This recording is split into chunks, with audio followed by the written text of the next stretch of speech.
Okay, let me just say, if you were trying to trade diamonds back in February of 2026, you probably needed a stiff drink. Seriously, it was a month of just absolute chaos, confusion, and contradiction that sent some major shockwaves right through the heart of the industry.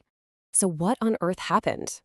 I mean, what could possibly make an entire global market spin out of control so violently in just a matter of weeks? Well, believe it or not, the answer is both super simple and incredibly complex. But it really all kicks off with just two words. And those two words, pulled straight from the source report, are tariff chaos. And that's not an exaggeration. It was a genuine whirlwind of policy changes that left traders, well, completely in the dark. And the market's reaction was swift and it was brutal. All right, first up, let's talk about the tariff roller coaster. And trust me, calling it a roller coaster is probably an understatement.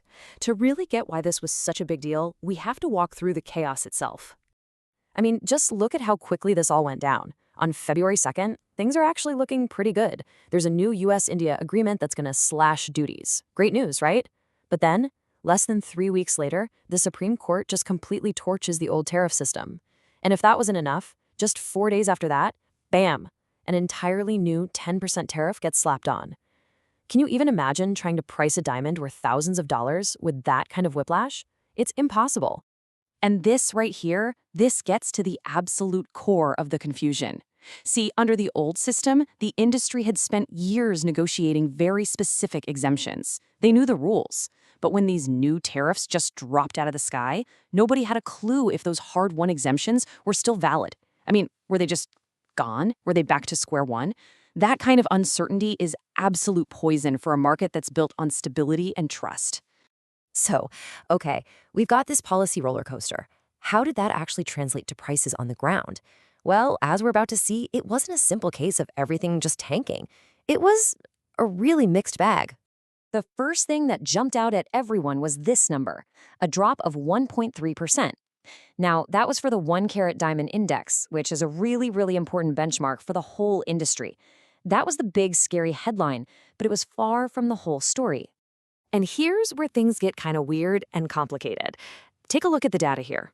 Yeah, the 1-carat index was down, but prices for smaller diamonds, we're talking the 0.3 and 0.5 carat stones, and even the big 3-carat diamonds, they actually ticked up a little bit. The market was literally pulling itself in opposite directions. This chart really says it all, though. Just follow that red line. That's our 1-carat benchmark. See that nosedive right at the end of the month? That's not a coincidence. That is the market reacting almost instantly to that new tariff announcement on the 24th. It's a perfect picture of cause and effect. But here's the thing. As dramatic as this tariff situation was, it wasn't the only thing going on. It wasn't happening in a vacuum. To really understand what was happening in February, we've got to zoom out and look at some of the other huge forces pulling on this market. And maybe the biggest force of all is the absolute explosion of lab-grown diamonds. I mean, just get a load of this number. A staggering 61% of engagement rings in the US now have a lab-grown diamond as the center stone. That's a massive fundamental shift in the market. It puts this constant underlying pressure on the natural diamond business no matter what's going on with tariffs. And if that wasn't enough, the signals from around the world were all over the place. On one hand, you had the US market looking pretty strong. Valentine's Day sales were good, gem shows were busy, but then you look over at China, a huge market, and sales were slow during the Lunar New Year. And, you've got geopolitical tensions from the war in Iran messing with major trade hubs. So you've got good news here, bad news there, a total world of contradictions. And nothing really captures the split personality better than what was happening with De Beers, the biggest name in diamonds, right? I mean, think about this. On one hand, they're raising prices for their big 5-carat plus rough diamonds.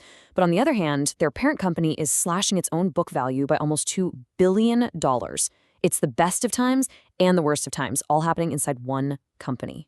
Okay, so you add all this up, where does it leave the diamond industry?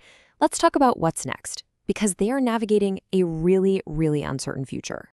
In the end, maybe the best summary of the whole situation came from the source itself. RAPAPORT put out a press release and just said it plainly. The diamond market was uncertain. And after everything we've just gone through, that simple little statement, well, it carries a ton of weight, doesn't it? Which brings us to the big, final question here. When you have a market that's being squeezed by synthetics, jerked around by unpredictable politics, and shaken up by global conflict, what is the future of a natural diamond? What does it even mean? And what is it worth? That's not just a tough question. That's the billion-dollar question that the entire industry is trying to answer right now.